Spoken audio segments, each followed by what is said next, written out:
Welcome to the Docketing Excellence webinar series. Welcome to the Docketing Excellence webinar series, which is sponsored by Black Hills IP and the SLW Institute. Black Hills IP is an accurate, efficient, and cost-effective U.S.-based IP docketing and paralegal service provider. The SLW Institute is an educational group created by the Schwegman, Lundberg, Wissner firm that aims to provide insightful and useful information to the IP community. For this webinar series, we have pulled together docketing experts and managers from the Schwegman firm, Black Hills IP, and their respective clients and partners to help educate on key docketing challenges and issues, and to share best practices on how to overcome them. The Docketing Excellence webinar series is free. To listen to our past webinars or to register for future live webinars, go to the Educational Resources tab on the Black Hills IP website, which is www.blackhillsip.com. The webinar that we are presenting today is on the topic of custom fields, workflows, and docketing templates in the AppColl docketing system. For this program, we'll take questions throughout the program, throughout the presentation, so you can enter questions in the question box on the control panel of the on the right-hand side of your screen. If you have a question, I'll be monitoring the queue, and we'll stop to answer the question if it pertains to the topic that's on the slides being presented at that time. Otherwise, we'll also have a time for questions at the end of the program as well. The presenters today are myself, Greg Hart, and Tom Marlowe. I'm Ann McCracken. I'm the president of Black Hills IP. I'm a patent attorney with 20 years experience in patent prosecution. I was a partner at the Schwegman Lundberg Wissner firm for 10 years, and I was also a full-time law professor and directed the patent prosecution program at Franklin Pierce Law Center for 5 years, which is now the University of New Hampshire School of Law.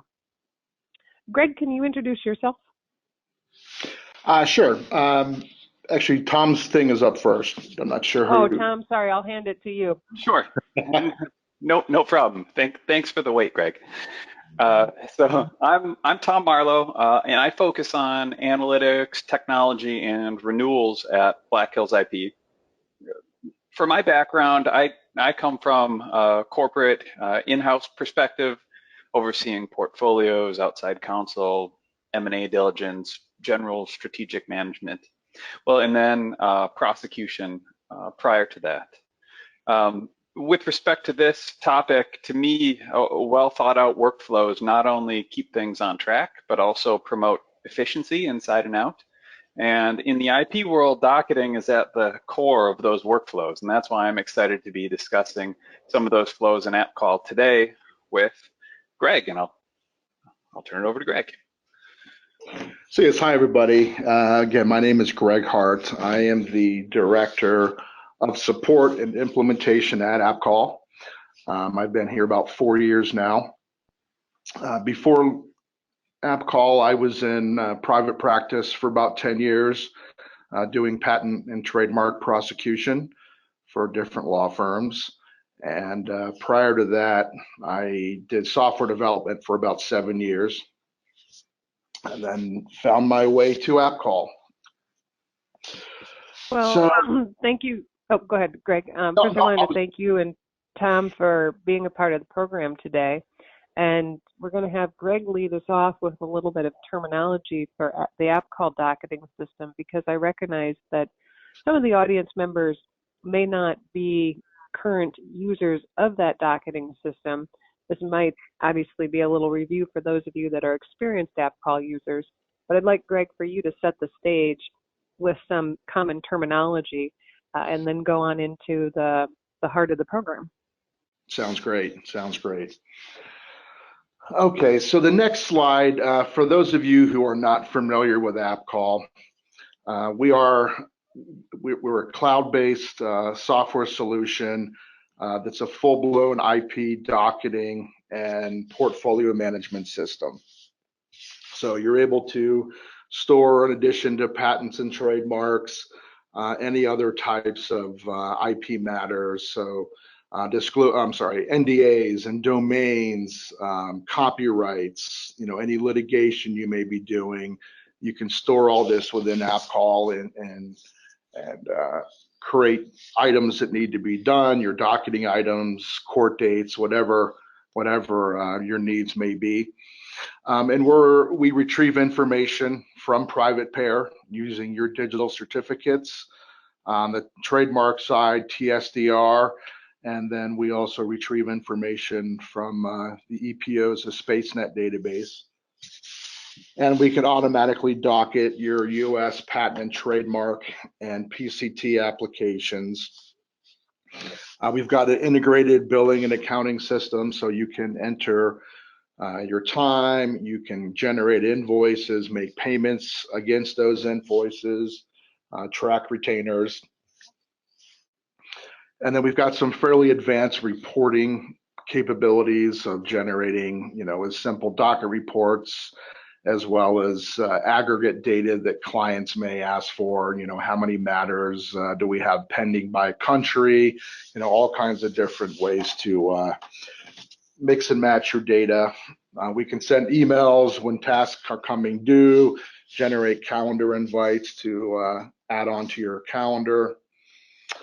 We also have cloud storage, so you can store documentation or any documents you have with your matters up in the cloud.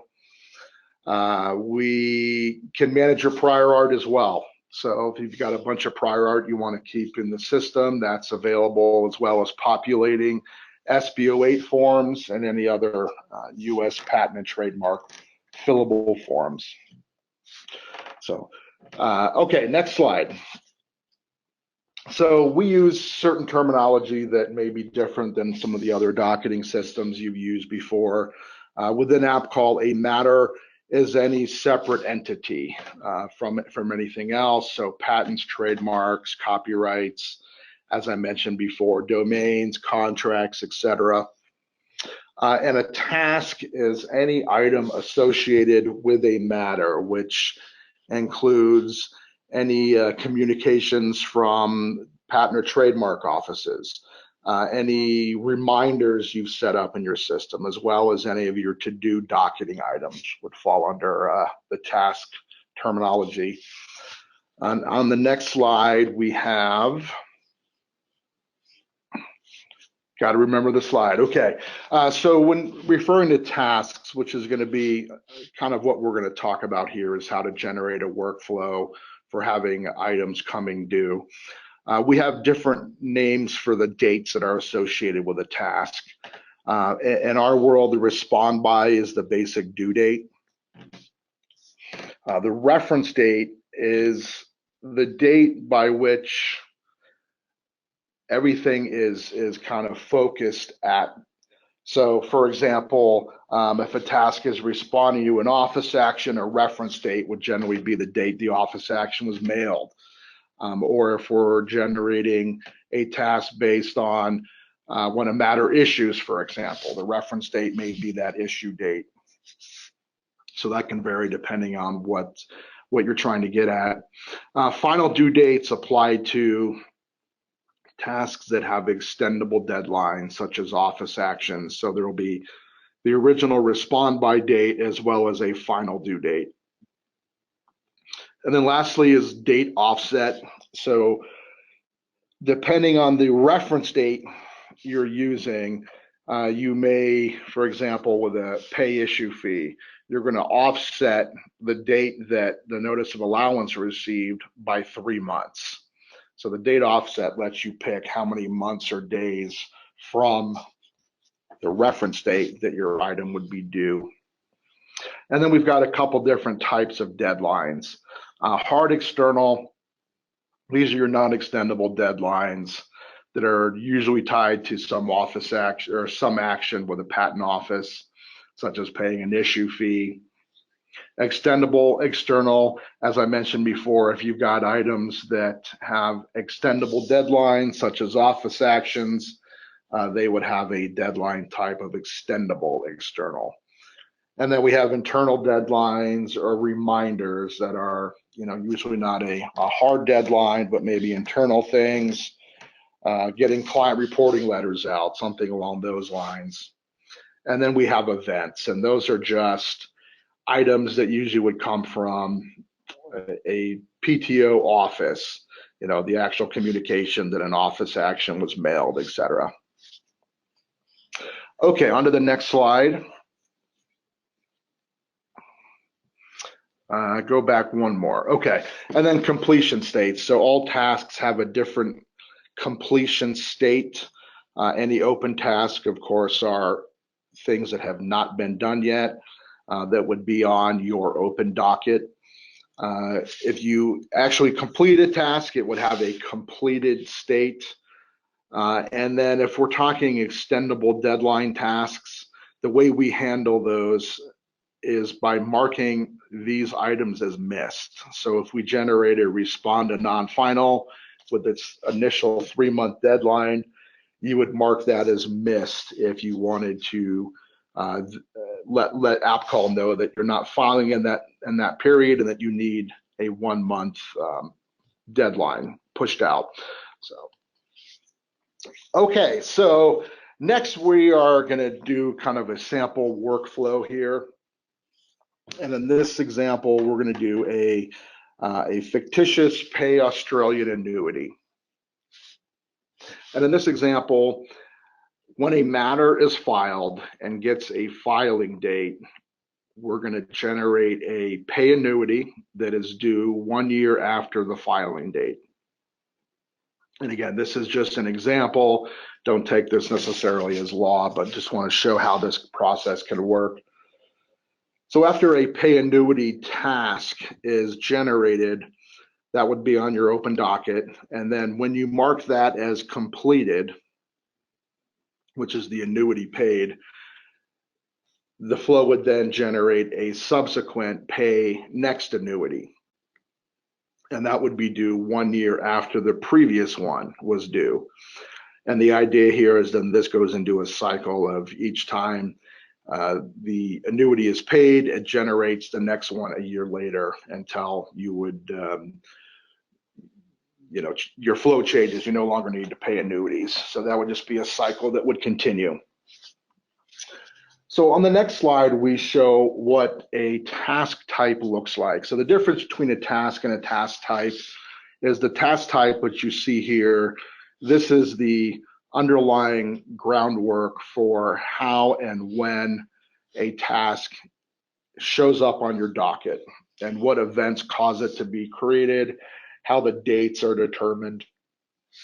So in this example, at the top, we have type name, and we just put in pay Australian annuity.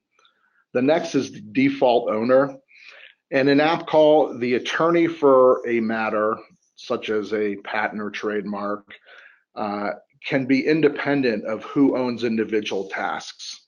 So in this example, we're saying that the paralegal assigned to the matter is in charge of or owns this task. In this example, we put in the deadline type as extendable external. And we're making the assumption that there's a 6-month grace period to pay the annuity. Before we hit the date section, we're going to go down to the very bottom where it says trigger events. And this is how this task is created automatically. You always have the option to manually add this task if there's no specific criteria that you have of when it should be created. But in this example, your first trigger event, it says when the filing date field in a matter changes. And this would include the filing date being blank and then goes to some value, or if you change it again. So that's the primary trigger, when the filing date changes. And then we've got 2 conditionals where we're narrowing this to country being Australia, and the type, and this is referring to the type of matter, is utility foreign. So that's narrowing it down to our little area of what would create these. Okay, now we're going to jump back up to dates first. The response date we have this set as the matter filing date. And this is kind of like the reference date. We're telling it what is the basic thing that we're going to generate this from, what basic date. And in this example, we're using the matter's filing date. And then the offset I mentioned is 12 months. So 12 months after the filing date is when this task will have its due date or response date. And then we're also putting in this example that it has a final deadline, which is 18 months from the filing date. So once one of these is created, again, it'll sit there with an open deadline, an open status. And then once you mark it as completed is when the next condition occurs where subsequent ones would be generated. So if we go back down to the very bottom under trigger events, the very last row is or when a pay Australian annuity completes.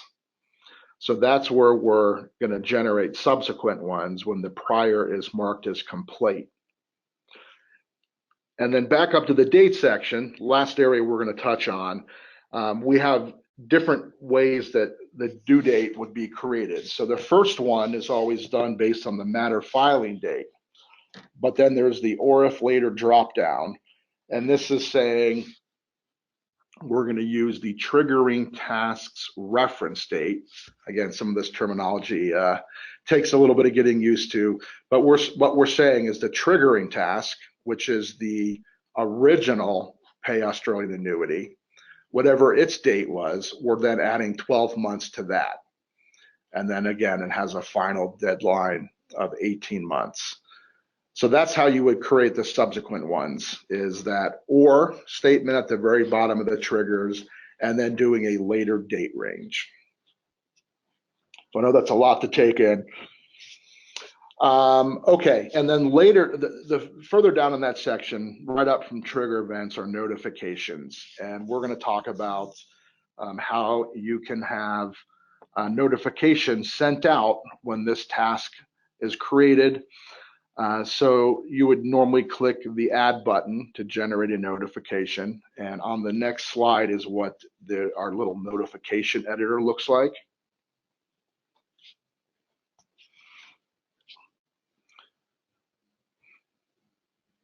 One more up. All right, so this is our notification editor. And again, we've got a couple fields we're going to populate here.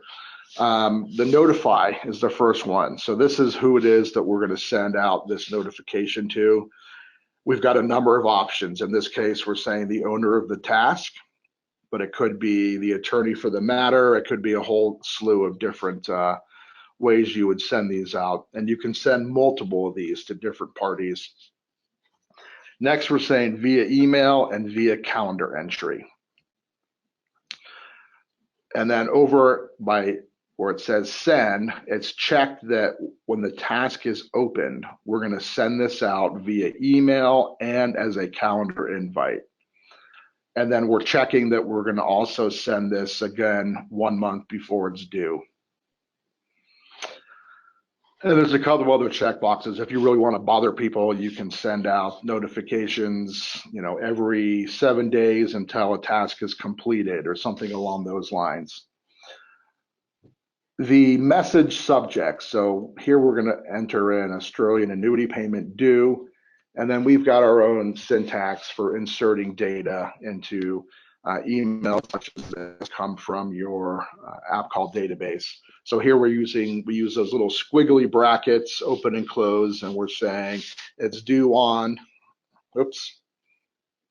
it's due on the respond by date of the task, and then we're saying what matter this is for.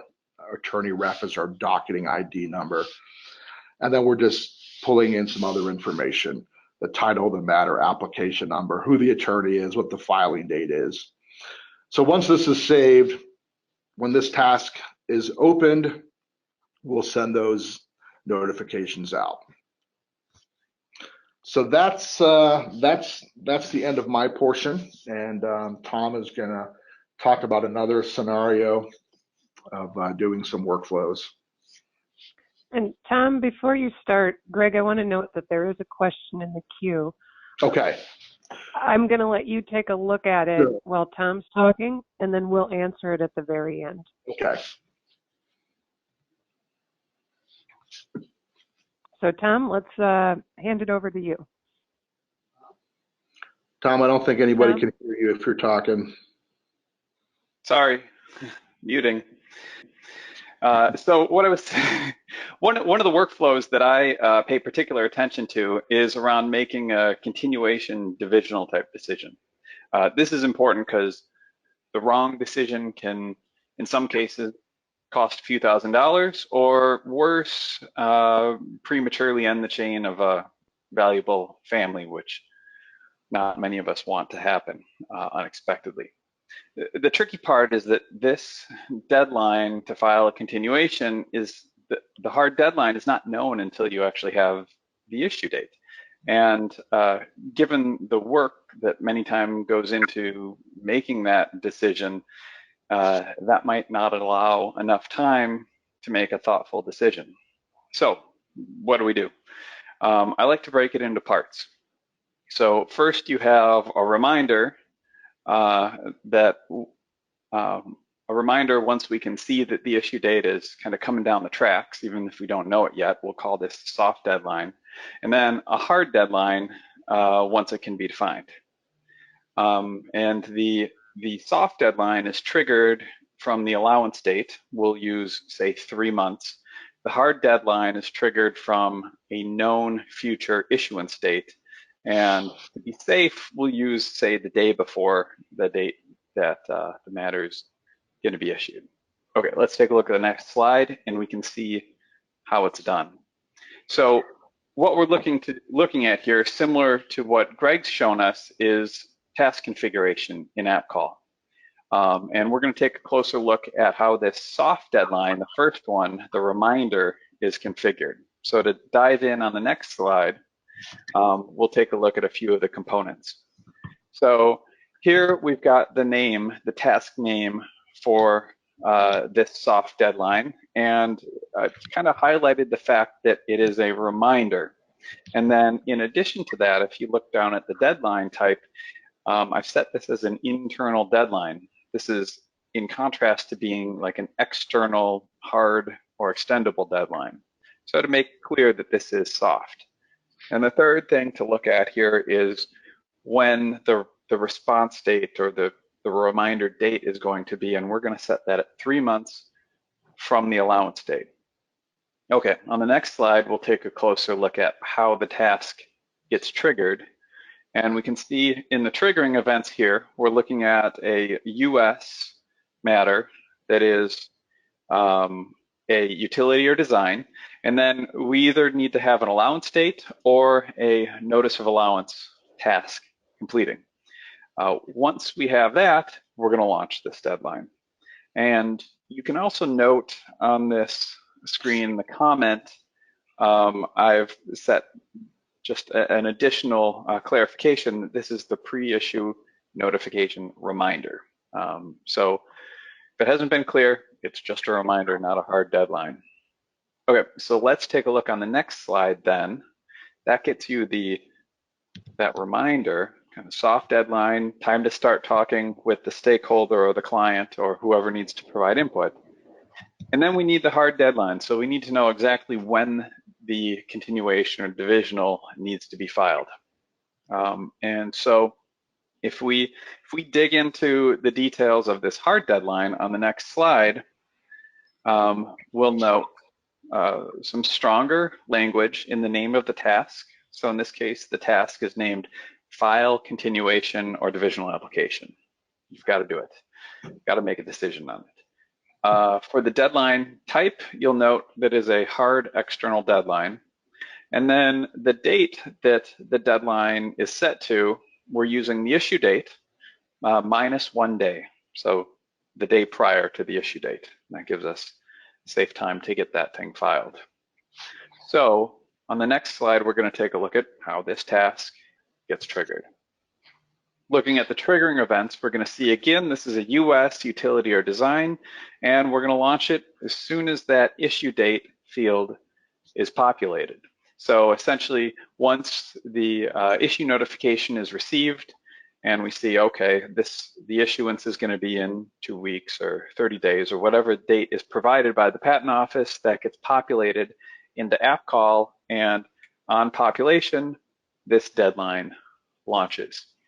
In addition, you'll notice that it's when the issue date field in a matter changes. So that can either mean it gets populated, or if an issue date was added in error and it changes, it'll get updated to the new, well, you'll get a new continuation divisional deadline with an accurate date on it.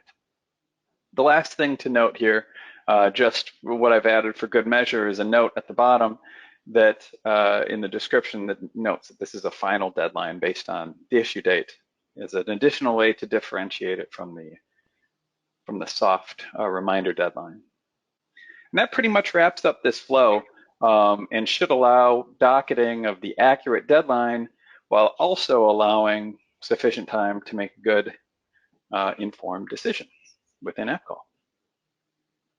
So, Tom, I just want to ask a question to make sure it's clear to the audience. In your example, are those two separate tasks that you've created? There's no link between the two of them to cover the scenario, or were they somehow connected? Yeah, the first part of that is correct. They're two separate tasks, and they're not linked. So, okay. Yeah.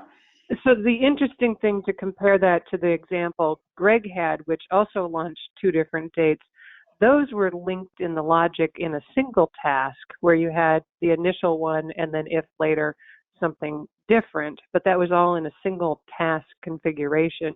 You've got a scenario with 2 different dates that launched that you had 2 independent tasks that you created to perform that, correct? That's exactly right. So in this scenario, you could have that reminder come up, and let's say I'm a practitioner and I've got a client. I might use that to trigger me to go out to the client and talk to them about whether or not we're going to file a continuation or divisional, get the answer, and we've got our plan. And I might note that in the task as I'm making it complete. Then when I get the issue notification, that'll give me the hard deadline for actually filing that continuation or divisional. And I'll already know the plan. And, you know, if I'm doing my job, I should be working on that application so that then I can file it by that date. Yeah. Well, those are interesting scenarios that both of you picked to illustrate the different ways you can set these up. I just want to take a minute to remind the audience that you can submit questions in the question box on the control panel of the right-hand side of your screen. If you have questions generally about Black Hills IP services, you can contact Jim Brophy, whose contact information is there. And if you want to learn more about AppColl, I'm sure Greg Hart would be happy to talk to you, and his contact information, I believe, is in the beginning of the slides as well. Now, I know there is one question, actually we have a couple, but there's one question in the queue that, Greg, I wanted you to look at. Sure. I'm not sure if you were able to look at it. Do you want me to go back to one of those configuration screens? No, I'm okay. So first of all, one thing I should have mentioned up front, which there was a question on as well, is you do need to be an account administrator within AppColl to manipulate this information that we've discussed today. So it is, since it is so powerful and you can change a lot of things, especially existing workflows, it is reserved for the account administrators only within your account. Okay, so if you're not an account administrator and you log on, you won't even be able to get to some of the things that we were talking about, right? Correct, correct. And whoever controls the system that you're working in would need to provide those rights if you were going to become an account administrator, right? Yes, yes. Okay. And then the other question we had was about a similar thing, but maintenance fees on issued patents. And I'm assuming this is applying to the US patent side. And that somebody seems to be having some issues getting these to show up automatically for all issued patents. And if that is the case, our standard flow should be doing that. As soon as a patent gets a issue date is when we would be generating these pay maintenance fees, your 3.5, 7.5, and 11.5 year deadlines should be coming out automatically. So if something's not showing up for issued patents, my guess is that the patent number and the issue date have not been added to that matter. And if that's not the case and it's still not working as expected, please reach out to me at Greg, and it's 2 G's, GREGG at appcoll.com, and I would be glad to make sure you're on the right path. Great. We also have a question about how will you be able to get a copy of the slides. The slides will be available on the Black Hills IP website. Give us a couple of days to get these posted, but the audio recording as well as the slides will both be available. You go to the menu for educational resources, and then on the screen that takes you to, there's a area for docketing content, and this will be listed as one of the past webinars under the docketing content information. I have a question for you as well, Greg. Sure. If somebody wants to find more resources on customizing their AppColl system or creating custom templates, where can they go? Does AppColl have information available that they can go to learn more about what you've talked about today? Yes. So we have a fairly extensive knowledge base at support.appcoll.com. And we've got about 250 articles and videos covering all the different areas within the system. So it's fully searchable and broken out by sections. So feel free to peruse that if you have additional information you'd be interested in hearing about. As well as please contact us at support@appcoll.com, and we'll be glad to answer any questions you have as prospective individuals or already using our system. Great. Yeah, there's some great resources online. I think Greg, AppColl does a wonderful job of making materials available. And you guys also put on webinars yourself about various aspects and functions in the AppColl system, correct? That's correct. We have about 7 or 8 topics that we recycle every 2 months or so, covering in depth a lot of the functionalities of AppColl. And if you go to our knowledge base, right in the general section, one of the first ones is webinar schedule, and you're able to sign up for those. Right now we have none set up. We'll probably get some more added in the next week or so. That we'll have a listing of all the upcoming topics. Great. Well, I just want to point out to the audience that the next webinar in our docketing series will be going back to trademark docketing topics, which if you've been listening to our programs on a regular basis, you know that this year we've had a series of programs on different aspects of docketing for trademark matters. The previous ones are available online. The next one in that series that will be live is on June 6th at 1 p.m. Central Time. And for that program, we'll be talking about how docketing fits with your international trademark filing strategies. So that's the next one coming up. And I just, before we end, like to thank Greg and Tom for your time today and for putting together the materials. I also want to thank our listeners for joining the program today. I hope that you'll join us for the upcoming trademark program and for other programs in our webinar series. Thank you, everyone. Have a great day. Thank you. Thanks.